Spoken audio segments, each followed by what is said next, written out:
तो बच्चों, इस वीडियो लेक्चर में हम लोग क्लास 9th का कोर्स देखेंगे, सिलेबस देखेंगे। जो सिलेबस अभी आया है एक दिन पहले, और उसमें कई सारे पोर्शंस ऐसे भी हैं जो डिलीट किए गए हैं और कुछ पोर्शंस ऐसे हैं जो दोबारा इंक्लूड कर लिए गए हैं।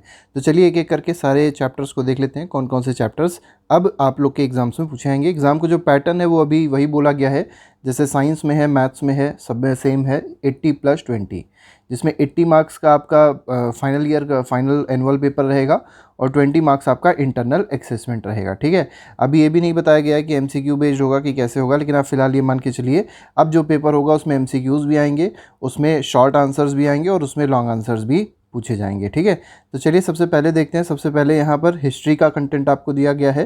तो हिस्ट्री में जो पहला चैप्टर है वो है फ्रेंच रिवोल्यूशन। तो फ्रेंच रिवोल्यूशन में आप देख सकते हैं पूरा टॉपिक आ रहा है, the revolution of everyday life.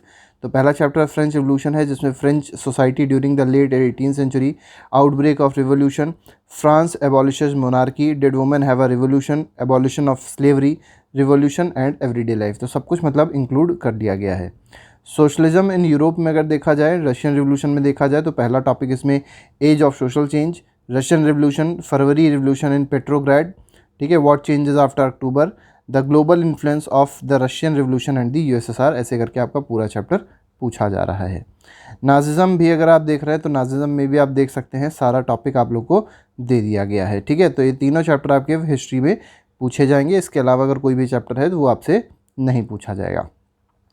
Next पे आते हैं, सेक्शन 2 देखते हैं। सेक्शन 2 जो है इकोनॉमिक्स पे है। इकोनॉमिक्स में जो पहला चैप्टर है वो है फॉरेस्ट सोसाइटी एंड कॉलोनिज्म। ठीक है, तो फॉरेस्ट सोसाइटी जो है, कॉलोनिज्म जो है, वो भी चैप्टर आपका पूछा जा रहा है। तो इसमें वाई डिफॉरेस्टेशन है, the rise of commercial forestry है, रिबिलियन इन द फॉरेस्ट है, फॉरेस्ट ट्रांसफॉर्मेशन इन जावा है। ठीक है, आप लोग इसको बुक में टिक भी कर सकते हैं। नेक्स्ट देखिए, नेक्स्ट जो टॉपिक है इकोनॉमिक्स का वो आप लोग को दिया गया है क्या, पास्टोरलिस्ट इन दी मॉडर्न वर्ल्ड। मतलब एक तरीके से इकोनॉमिक्स का तो नहीं है, तो है हिस्ट्री का ही, लेकिन कहीं ना कहीं इकॉनमी से रिलेटेड है। ठीक है, तो यहाँ पर पास्टोरलिस्ट इन दी मॉडर्न वर्ल्ड जो है ये टॉपिक, ये भी आपका इंक्लूड किया गया है। इसमें कौन कौन से टॉपिक्स हैं, तो पास्टोरल नोमैड्स है and there movement, colonial rule and pastoral life, और तीसरा है पास्टोरलिज्म इन अफ्रीका। नेक्स्ट पे आते हैं, ज्योग्राफी का कंटेंट देख लेते हैं। ज्योग्राफी में कौन कौन से चैप्टर्स इंक्लूडेड है। तो पहला जो चैप्टर है इंडिया साइज एंड लोकेशन, ये आपका पूरा ले लिया गया है। जैसे लोकेशन हो गया, साइज़ हो गया, इंडिया एंड द वर्ल्ड हो गया और इंडिया नेबर्स हो गया। तो सारा चैप्टर इंक्लूड किया गया है। सेकंड टॉपिक में आते हैं। सेकंड जो चैप्टर है वो है फिजिकल फीचर्स ऑफ इंडिया। इसको भी आप देख सकते हैं, इसे मेजर फिजिकल डिवीजन्स हो गया, Himalayan mountains, northern plains, peninsular plateau, Indian desert और कोस्टल प्लेन्स और आइलैंड। ये भी आप लोग का इंक्लूड पूरा किया गया है। ड्रेनेज पे आते हैं। ड्रेनेज में देखिए क्या क्या चीज़ें हैं। तो कॉन्सेप्ट है ड्रेनेज होता क्या है, ड्रेनेज सिस्टम भारत में कैसी है, क्या है। इसके बाद हिमालयन रिवर्स के बारे में बताया गया है, जैसे गंगा हो गया, ब्रह्मपुत्रा रिवर्स हो गई, रिवर सिस्टम हो गई, तो हिमालयन रिवर्स हो गई। इसके बाद पेनिनसुलर रिवर जो है वो बताई गई, जैसे नर्मदा है, बेसिन, ये सब चीज़ें आप लोग की पूछी जाएंगी। मतलब ये सब कुछ इंक्लूडेड है इस बार। लेक्स भी इंक्लूडेड है, role of river in the economy, river pollution, मतलब सब कुछ इंक्लूड कर लिया गया है ड्रेनेज में। नेक्स्ट में आते हैं क्लाइमेट में। देख लीजिए, क्लाइमेट में भी आप देख सकते हैं पूरा चैप्टर जो है इंक्लूड किया गया है, मानसून एज यूनिफाइंग बॉन्ड तक। ठीक है, नेक्स्ट में आएंगे natural vegetation and wild life. इसको भी देख लीजिए, इसमें क्या कहा गया है। तो टाइप्स ऑफ वेजिटेशन यहाँ पर आप लोग को पढ़ना है, tropical evergreen forest, tropical deciduous forest, thorn forest, shrubs, mountain forest और मैंग्रोव फॉरेस्ट। तो हर तरीके के जो वेजिटेशन है, फॉरेस्ट है, वो सब कुछ आप लोग को पढ़ने हैं। और इसके बाद वाइल्ड लाइफ भी आप लोग का इंक्लूड किया गया है। नेक्स्ट पे आएंगे। नेक्स्ट जो चैप्टर है उसका नाम है पॉपुलेशन। पॉपुलेशन एक बहुत ही ज़्यादा इंपॉर्टेंट चैप्टर है। पिछले साल कहीं ना कहीं बहुत सारी चीज़ें उसमें हटाई गई थी, लेकिन इस बार आप देख सकते हैं पॉपुलेशन साइज एंड डिस्ट्रीब्यूशन हो गया, India's population size distribution, population growth and process of population, जिसमें पॉपुलेशन ग्रोथ है, प्रोसेस ऑफ पॉपुलेशन ग्रोथ है, सब कुछ आप लोग का इंक्लूड किया गया है। ठीक है, डेमोक्रेटिक पॉलिटिक्स मतलब सिविक्स में आ जाते हैं। तो सिविक्स में जो पहला चैप्टर है वो है what is democracy, Y democracy. ठीक है, तो ये चैप्टर जो है इसमें डेमोक्रेसी क्या है, फीचर्स क्या होते हैं डेमोक्रेसी के, डेमोक्रेसी क्यों होती है, ठीक है, ब्रॉडर मीनिंग ऑफ डेमोक्रेसी, सब कुछ आप लोग का इंक्लूड किया गया है। इसमें पार्ट 2 आते हैं, मतलब इसका सेक्शन, इसका चैप्टर नंबर 2 है, जिसका नाम है कॉन्स्टिट्यूशनल डिज़ाइन। तो कॉन्स्टिट्यूशनल डिज़ाइन जो है वो चैप्टर भी आप लोग का देख सकते हैं। आप लोग का चैप्टर वो पूरा इंक्लूड किया गया है, जिसमें guiding values of the Indian constitution तक पूछा जाएगा। नेक्स्ट पे आते हैं इलेक्टोरल पॉलिटिक्स। इलेक्टोरल पॉलिटिक्स जो चैप्टर है भी आपको बहुत ज़्यादा इंपॉर्टेंट चैप्टर है। इसमें वाई इलेक्शंस दिया गया, इलेक्शंस क्यों होते हैं, what is our election of, what is the system of election, हम लोग का जो इलेक्शन सिस्टम है वो क्या है, किस तरीके से इलेक्शन होते हैं, what makes election India democratic, India में जो इलेक्शंस हैं वो डेमोक्रेटिक क्यों हैं। तो ये जो टॉपिक्स हैं ये आप लोग से पूछे जाएंगे। नेक्स्ट आते हैं वर्किंग ऑफ इंस्टीट्यूशंस, ये भी एक बहुत ही इंपॉर्टेंट टॉपिक है सिविक्स का। How is major policy decision taken, तो कोई भी अगर मेजर पॉलिसी डिसीजन होता है कैसे लिया जाता है, पार्लियामेंट क्या होती है, पॉलिटिकल एग्जीक्यूटिव क्या होती है, जुडिशरी क्या होती है, सारी चीज़ें आप लोग से पूछी जाएगी इस चैप्टर में। डेमोक्रेटिक राइट्स पे आते हैं, तो डेमोक्रेटिक राइट्स में देख लीजिए, ये भी आप लोग का बहुत ही इंपॉर्टेंट चैप्टर है। इसमें life without rights, rights in democracy, right in Indian constitution, expanding scope of rights, तो ये जो टॉपिक्स हैं ये इस चैप्टर से पूछे जाएंगे। ठीक है, नेक्स्ट पे आते हैं इकॉनमीज़ को देख लेते हैं। इकॉनमीज़ में क्या क्या चीज़ें हैं, तो स्टोरी ऑफ विलेज पालमपुर हो गया, इसमें बेसिक सी बातें हैं। नॉन फार्म एक्टिविटीज़ इन पालमपुर हो गया। ठीक है, पीपल एज रिसोर्स हो गया। इसके बाद आइए ओवरव्यू इसका जो भी है, quality of population and employment, मतलब यहाँ तक आप लोग से पूछा रहा, मतलब सब कुछ है इसमें, कुछ भी एक्सक्लूडेड नहीं है। ठीक है, नेक्स्ट पे आते हैं पावर्टी एज अ चैलेंज में देख लीजिए, 2 typical cases of poverty, poverty as seen as social scientist, मतलब जितनी भी चीज़ें हैं, ठीक है, द चैलेंजेस अहेड्स तक पूरा चैप्टर आप लोग का इंक्लूडेड है। नेक्स्ट में आते हैं food security in India. Food security in India देखा जाए तो ओवरव्यू बेसिक सा इंट्रोडक्शन है। इसके बाद वाई फूड सिक्योरिटी क्यों होती है, ठीक है, what are food, why are food insecure, food security in India, सब कुछ मतलब इसमें इंक्लूड कर लिया गया है। ठीक है, तो यहाँ तक role of cooperatives and food security, ये आप लोग का यहाँ तक आ रहा है फूड सिक्योरिटी में। एसएसटी में कोर्स बहुत ज़्यादा डिक्रीज़ नहीं किया गया, इस चीज़ को आप लोग याद रखिएगा। इसके बाद मैप बेस्ड आइटम्स पे आते हैं। जो मैप क्वेश्चंस आएंगे वो किससे आएंगे, तो जैसे हिस्ट्री में हो गया तो फ्रेंच रिवोल्यूशन से रिलेटेड मैप्स आएंगे।